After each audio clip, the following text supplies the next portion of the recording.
어깨를 감싼 힘줄이 찢어지는 질환, 회전근개 파열입니다. 50견과 자주 비교되죠. 회전근개 파열은 남이 어깨를 대신 들어주면 올라간다는 차이점이 있습니다.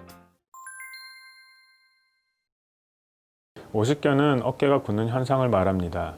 이 경우 관절막이 두꺼워져 있고 염증이 심하여 자의적으로 그리고 수동적으로 팔을 들어올리기가 어렵습니다. 회전근개 질환의 경우를 살펴보겠습니다. 회전근개를 구성하는 힘줄들은 팔 회전 운동에 중요한 역할을 합니다. 따라서 회전근 힘줄에 이상이 있을 경우 팔을 들어 올리려고 할 때 통증이 발생하고 불편감을 느끼는 겁니다. 하지만 수동적으로 들어 올릴 경우 회전근 힘줄의 부하가 줄어들어 팔을 들어 올릴 수가 있습니다. 이런 점을 이용해서 두 질환 감별에 사용되고 있으나 회전근개 파열이 오래되거나 심한 경우 오십견의 원인이 되기도 합니다. 원인은 대부분 퇴행성, 노화로 약해진 힘줄에 문제가 생기는 건데요. 무리한 어깨 운동이나 부상도 조심해야 합니다. 회전근개 질환을 의심할 수 있는 증상은 야간 통을 들 수 있습니다. 낮보다 밤에 통증이 심합니다. 주로 통증이 경관절의 전방에 위치하고 팔을 올릴 때 통증 및 불편감을 호소합니다.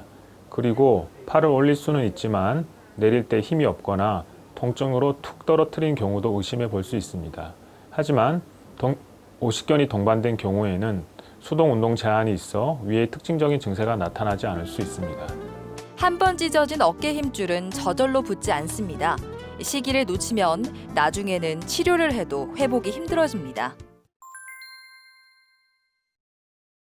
회전근개 힘줄 질환의 경우 초기에 진단하면 비수술적인 치료, 즉 재활치료, 운동치료, 약물치료 등으로 치료가 가능합니다.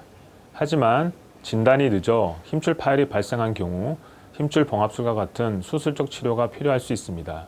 그리고 힘줄 파열 상태가 지속되고 악화되어 관절 변형이 발생한 경우에는 어깨 인공관절 수술과 같은 큰 수술이 필요할 수도 있습니다. 특히 회전근개 힘줄 질환의 경우 조기 진단 및 조기 치료가 예후에 중요하겠습니다.